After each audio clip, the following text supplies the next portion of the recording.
Era uma noite de Natal em 1642 quando um bebê nasceu na Inglaterra. O país estava em guerra consigo mesmo. O rei Charles I contra Oliver Cromwell travava uma guerra que dividia o país inteiro. Mas, no interior da Inglaterra, nascia um bebê prematuro, cujo pai havia morrido 3 meses antes. O bebê havia poucas chances de sobreviver, mas, para surpresa de todos, a frágil criança sobreviveu. Este era Isaac Newton. O jovem Isaac cresceu sem a presença paterna ou materna. Ele raramente via sua mãe, que havia se casado com o reitor para garantir a estabilidade da sua família, e seu pai já havia falecido há muito tempo. Pensando em criá-lo como um fazendeiro, a mãe de Isaac, Hannah, decidiu levá-lo à escola. Na escola, Newton demonstrou-se introvertido e sem interesse, mas o interesse na ciência surgiu quando mais velho. Lendo o livro Os Mistérios da Natureza e da Arte, Newton descobriu que o estudo era uma forma de refúgio para sua vida solitária, obtendo assim as melhores notas na sua turma. Ao completar os 17 anos, Isaac Newton contrariou o desejo da sua mãe de seguir uma vida na fazenda, entrando na universidade, no Trinity College. O estudo formal da sua época era muito limitado, o que possibilitava para o Newton passar a maior parte do tempo dele estudando por conta própria. E foi justamente nessa época que Newton vai conhecer a obra completa de grandes pensadores e físicos do seu tempo, como Descartes, Galileu e Kepler, os quais serviriam de base para suas futuras teorias. No ano seguinte, tudo mudou. A universidade foi repentinamente paralisada devido ao avanço da epidemia da peste negra na Inglaterra. Nos próximos 18 meses, Isaac Newton passaria a maior parte de seus dias no campo, estudando totalmente sozinho na casa da sua família. Foi justamente nesse tempo em que Newton fez uma das suas descobertas mais revolucionárias. Ele começou a desenvolver as teorias que explicariam a gravitação universal, mas que só seriam desenvolvidas melhor por ele mais tarde. Teria sido nessa época que ocorreu a famosa história que diz que quando Newton estava lá no campo estudando, ele teria visto uma maçã cair de uma árvore e se perguntado a razão das coisas caírem para baixo e não para cima, acendendo nele a curiosidade sobre o estudo da gravidade. Com o fim da epidemia e o retorno da universidade em 1667, Newton voltou-se ao problema da luz e das cores, considerado na época uma das maiores questões da física. Ele decidiu lidar o problema através da experimentação e da observação, o método de investigação científica que vinha tomando forma desde a criação das universidades medievais, mas que passava a tomar mais forma ainda com Francis Bacon no século XVI. Foi com essa ideia de experimentação e observação que Newton utilizou-se de um prisma para observar um feixe de luz num quarto escuro que atravessava o prisma.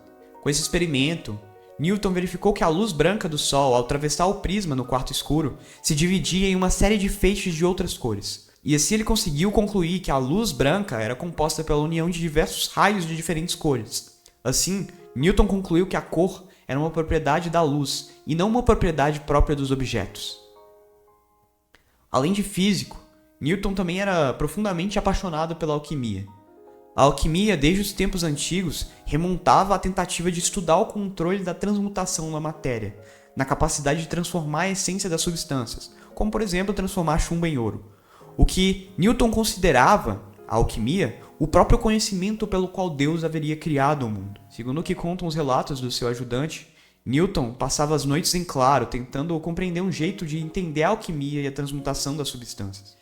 Ele acreditava que o conhecimento da alquimia era uma sabedoria antiga, guardada pelos sábios da antiguidade e expressas em seus textos de forma simbólica e secreta. Por isso, Newton dedicou grande parte do seu estudo ao entendimento da alquimia e até mesmo da interpretação dos textos antigos, como a Bíblia, e dos gregos e dos romanos antigos. Conforme o tempo passava e o estudo pela física e pela química comoviam ainda mais a ele, os físicos se debruçavam sobre um dos maiores problemas do seu tempo: o movimento elíptico dos planetas. Kepler havia proposto uma série de leis que descreviam o movimento dos planetas no sistema solar, mas ele não havia conseguido explicar o porquê desses planetas se moverem desse jeito. Mas Newton já sabia a resposta. Conta a história que certo dia Robert Hooke, Christopher Wren e Edmund Halley se reuniram numa cafeteria para tentar propor uma explicação para o movimento elíptico dos planetas descrito pelo Kepler. Sem encontrar uma solução, Edmund Halley saiu dessa cafeteria e propôs aos amigos o seguinte: olha, tem um cara lá chamado Newton, lá no Trinity College, que era a universidade deles. Esse cara é um homem calado, mas ele é um cara inteligente, talvez. E talvez ele tenha a resposta para esse desafio. O que aconteceu? O Hawley, ele questionou ao Newton sobre o problema, e alguns dias depois, Newton enviaria uma carta a ele contendo a solução a um dos maiores problemas da física, a explicação do movimento elíptico dos planetas. Edmund Halley ficou tão surpreso com a genialidade e a sabedoria do Newton que ficou impressionado que o Newton ainda não tivesse publicado a sua descoberta. Então, ele próprio financiou o Newton para escrever uma obra completa que explicasse em detalhes a descoberta que ele havia feito, a descoberta das leis que compunham a teoria da gravitação universal. Em 1687, Isaac Newton publicou uma das maiores obras da história da ciência, o Principia, a obra que explica a teoria da gravitação universal e a obra também cujo nome homenageia esse canal. O gigante livro abarcava a definição de massa, os tipos de força e o conceito de inércia, usando esses conceitos para postular 3 leis que explicariam o movimento. Com essas 3 leis, Newton construiria a base de toda a mecânica clássica, a base de toda a ciência moderna. Descobrindo as leis da gravidade, Newton descreveu a estrutura do universo. Ele acreditava que o universo é fruto de um Deus racional, que portanto o universo possui uma ordem racional e que poderia ser descoberta através da razão humana. O papel do homem seria, portanto, entender e compreender as leis pela qual Deus construiu o mundo. Newton, assim como Galileu, acreditava que entender o universo era o mesmo que compreender a linguagem pela qual Deus escreveu o universo. Ele acreditava, por fim, que buscar a verdade através da física, da alquimia, da filosofia e de toda forma de conhecimento levava, em última análise, à contemplação do próprio Deus. Morrendo em 31 de março de 1727, com cerca de 83 anos de idade, Sir Isaac Newton, um dos mais importantes cientistas da história, deixaria um legado importantíssimo à ciência e à humanidade. Um legado sobre como entendemos o mundo e o universo. Um legado sobre o porquê buscar a verdade.